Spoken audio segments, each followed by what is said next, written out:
विधानसभा आणि विधान परिषदेमध्ये मराठा आरक्षणाचे विधेयक मंजूर केल्यानंतर उपमुख्यमंत्री माध्यमांशी संवाद साधतात।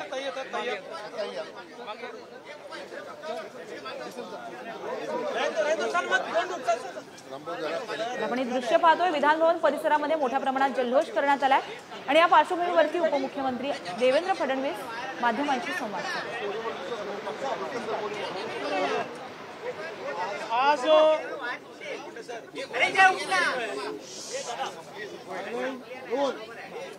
आज अत्यंत आनंदाची गोष्ट आहे की मुख्यमंत्री श्री एकनाथरावजी शिंदे यांच्या नेतृत्वात आमच्या सरकारने मराठा समाजाला एससीबीसी प्रवर्गातनं 10% आरक्षण नोकऱ्यांमध्ये आणि शिक्षणामध्ये देण्याचं जे विधेयक मांडलं होतं ते सभागृहाने एकमताने मान्य केलं आहे।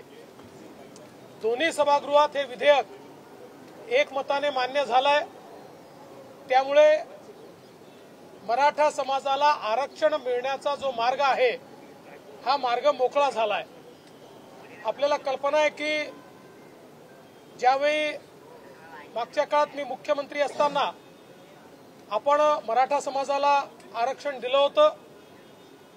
ते आरक्षण आपल्या उच्च न्यायालयात त्या ठिकाणी टिकलं, पण नंतरच्या काळामध्ये सर्वोच्च न्यायालयामध्ये मात्र सर्वोच्च न्यायालयाने त्याच्यामध्ये काही त्रुटी काढल्या आणि ते आरक्षण रद्द केलं। त्याच्यावर चीफ जस्टिस भोसले साहेबांची एक समिती तयार करण्यात आली होती आणि या समितीने अभ्यास करून सर्वोच्च न्यायालयाने काय काय त्रुटी काढल्या आहेत आणि त्या कशा दूर करता येतील याचा अहवाल हा सादर केला होता। त्याच्यावर आधारित राज्य मागासवर्ग आयोगाला आपल्या सरकारने मॅन्डेट दिलं होतं। राज्य मागासवर्ग आयोगाच्या अंतर्गत एक्सटेन्सिव्ह सर्वेक्षण घेण्यात आलं। 2.5 कोटीपेक्षा जास्त अशा प्रकारे घरांमध्ये जाऊन आणि त्या ठिकाणी हा सर्वे करण्यात आला आणि त्या सर्वेच्या निष्कर्षाच्या आधारावर मराठा समाजाला अशा प्रकारचं आरक्षण देणं हे योग्य ठरेल असं मत आपल्या महाराष्ट्र राज्य मागासवर्ग आयोग जस्टिस शुक्रे साहेब आणि संपूर्ण आयोगाने एकमताने हा अहवाल आम्हाला दिला आणि या अहवालातल्या शिफारसी महाराष्ट्राच्या मंत्रिमंडळाने स्वीकारल्या आणि त्याच्यावर आधारित आज कायदा करण्यात आला आहे। राज्य मागासवर्ग आयोगाचे मनापासून आभार मानतो। त्यासोबत जवळपास 3.5 लाख शासकीय कर्मचाऱ्यांनी अविरत हे सर्वेचं काम केलं। त्या सर्वांचे मी आभार मानतो आणि यासोबत आमच्या विरोधी पक्षाचे देखील मी आभार मानतो की सभागृहामध्ये त्यांनी या विधेयकाला पूर्ण पाठिंबा दिला आणि म्हणून एकमताने हे विधेयक पारित झालेलं आहे। मला विश्वास आहे की एकीकडे आरक्षणाचा प्रश्न आम्ही सोडवलाय आणि दुसरीकडे वेगवेगळ्या मार्गातनं मराठा समाजाच्या उत्थानाकरता मग ते स्वर्गीय अण्णासाहेब पाटील आर्थिक विकास महामंडळ असेल किंवा या ठिकाणी राजश्री शाहू महाराजांच्या नावाने जी संशोधन संस्था आपण सुरू केलेली आहे ती संस्था असेल किंवा इतर विविध इंटरव्हेन्शन जे आपण केलेले आहेत, यामुळे मराठा समाजातल्या तरुणाईला निश्चितपणे न्याय मिळेल अशा प्रकारचा मला विश्वास आहे। मला याही गोष्टीचा आनंद आहे की हे सगळं करत असताना ओबीसी समाजाला कुठेही त्या ठिकाणी अडचण होईल, त्यांचं आरक्षण कमी होईल, त्यात कुठला वाटेकरी होईल अशा प्रकारचा मार्ग आम्ही स्वीकारलेला नाही। ओबीसी समाजाला पूर्णपणे प्रोटेक्ट केलाय। त्यामुळे मला विश्वास आहे राज्य सरकारच्या या निर्णयामुळे वर्षानुवर्ष एकाच गावामध्ये नांदणारे आमचे ओबीसी आणि मराठा बांधव हे गुण्या गोविंदाने ज्या प्रकारे छत्रपती शिवाजी महाराजांचे मावळे म्हणून वर्षानुवर्ष नांदत होते तसेच ते नांदतील आणि दोन्ही समूहांचा या ठिकाणी विकास होईल हा मला विश्वास आहे.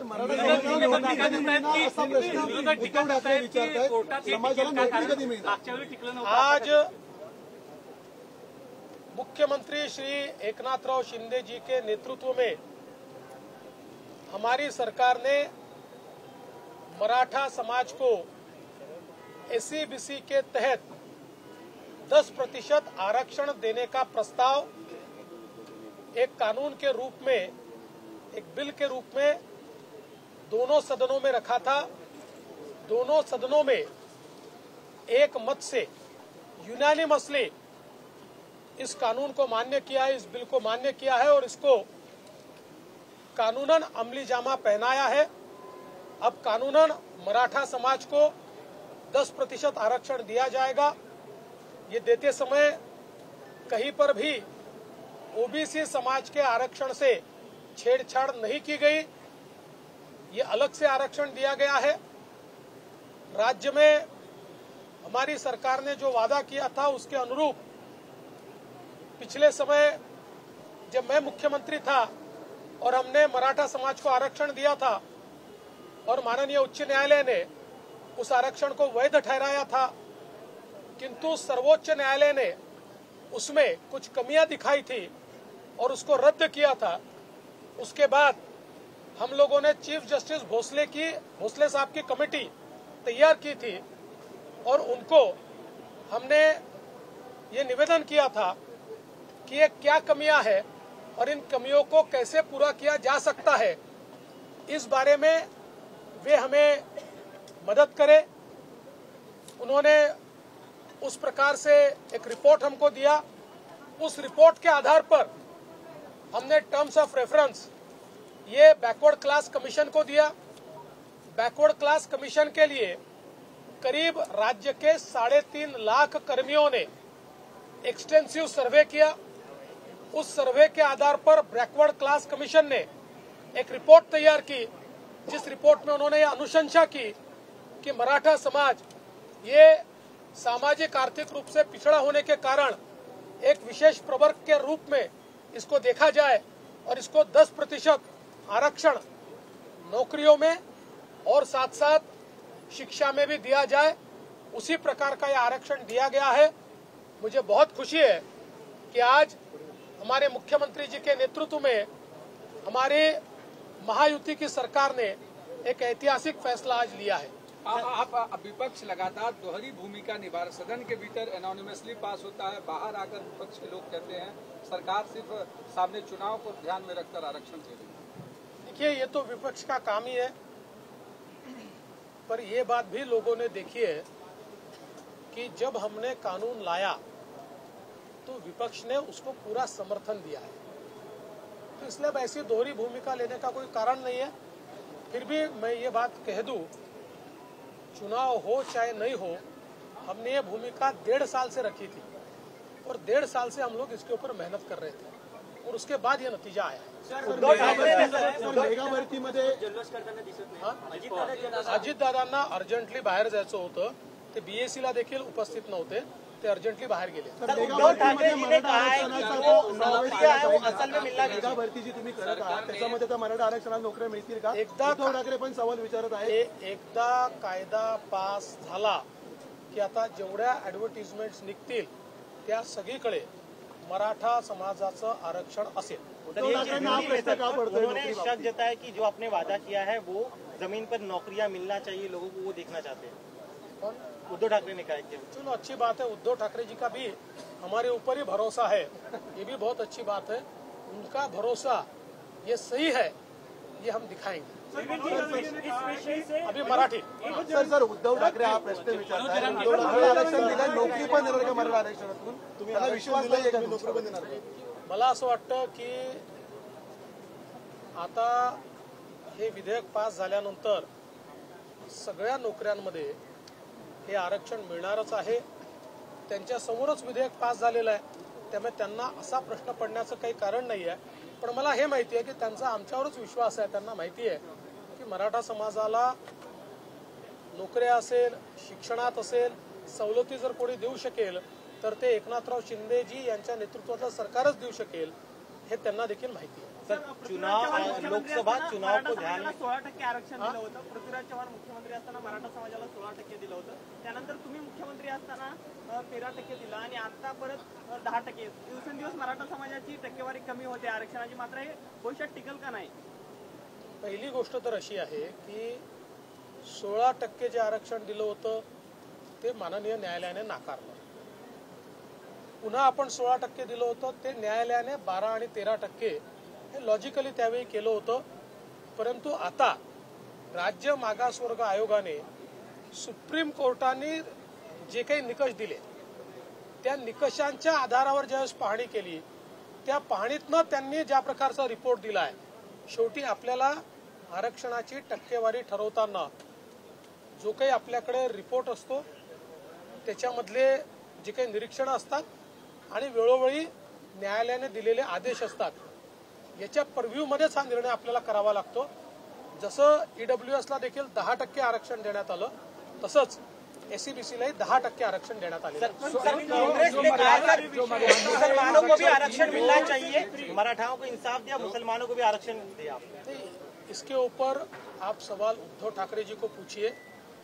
क्या उद्धव ठाकरे जी को ये मंजूर है कि उनकी साथी कांग्रेस कहती है कि मुसलमानों को आरक्षण दिया जाना चाहिए?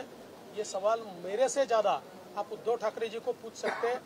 हमारा तो पहले दिन से हमारी भूमिका पक्की है. धार्मिक आधार पर आरक्षण भारत रत्न डॉक्टर बाबा साहेब आम्बेडकर ने तैयार किए हुए संविधान में इसका कोई प्रावधान नहीं है. और भारत रत्न डॉक्टर बाबा साहेब आम्बेडकर के संविधान की शपथ हमने खाई है, इसलिए उस संविधान से अलग कोई भी निर्णय भारतीय जनता पार्टी या महायुति की सरकार नहीं कर सकती. इसलिए सवाल उद्धव जी को और कांग्रेस को पूछना.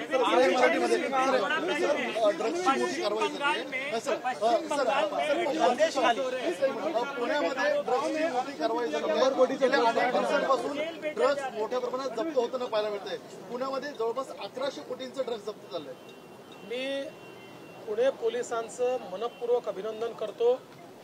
एक प्रचंड मोठी कारवाई त्यांनी केली आहे आणि या कारवाईमध्ये जवळपास 1100 कोटी रुपयाचे ड्रग्स वेगवेगळ्या ठिकाणी त्यांनी शोधून काढले आहेत. एक लिंक मिळाल्यानंतर त्याचं बॅकवर्ड लिंकेज करत पोलीस गेले आणि त्यामुळे बरेच कन्साइनमेंट सापडले आहेत. ज्या ठिकाणी याचा कारखाना होता तो देखील आता जप्त झालेला आहे. आणि एवढंच नाही, आता याचे फॉरवर्ड लिंकेजेस जे आहेत ते देखील पाहणं चाललेलं आहे. असं लक्षात येत आहे की याचे काही लिंक्स दिल्लीशी देखील आहेत, काही लिंक्स इतर राज्यांची देखील आहेत. त्यामुळे त्या फॉरवर्ड लिंकेजेस देखील आता तपासून तिथनं पण जप्ती करायची आणि तिथलेही गुन्हेगार पकडायचे. त्या राज्यांची मदत आम्ही त्या ठिकाणी घेणार आहोत आणि त्यांना देखील पकडण्यात येणार आहे. मला असं वाटतं की मी मागच्याही काळात सभागृहामध्ये सांगितलं की आम्ही ड्रग्सच्या संदर्भात 0 टॉलरन्स पॉलिसी हातामध्ये घेतलेली आहे. त्यामुळे निश्चितपणे पोलिसांनी केलेली कारवाई अत्यंत महत्वाची आहे, गंभीर देखील आहे. आणि याच्यामध्ये मी स्वतः पोलीस कमिशनर आणि त्यांच्या अधीनस्थ सर्व अधिकाऱ्यांना सांगितलं आहे की कोणालाही याच्यामध्ये सोडायचं नाही. कुठले कुठले लिंकेजेस आहेत ते सगळे शोधून काढायचे आणि यदा कदाचित दुरान्वयाने कुठल्या पोलिसांनीही मदत केली असेल तर त्याच्यावरही कारवाई करण्याचे सक्त आदेश मी दिलेले आहेत. Drugs free Maharashtra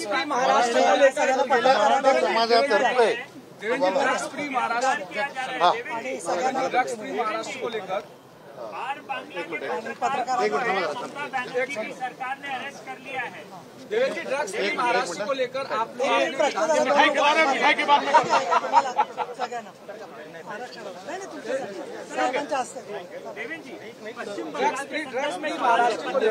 drugs free Maharashtra को लेकर विधानसभा के भीतर आपने घोषणा की थी. पुणे पुलिस ने 100 करोड़ से ज्यादा की ड्रग्स सीज की है.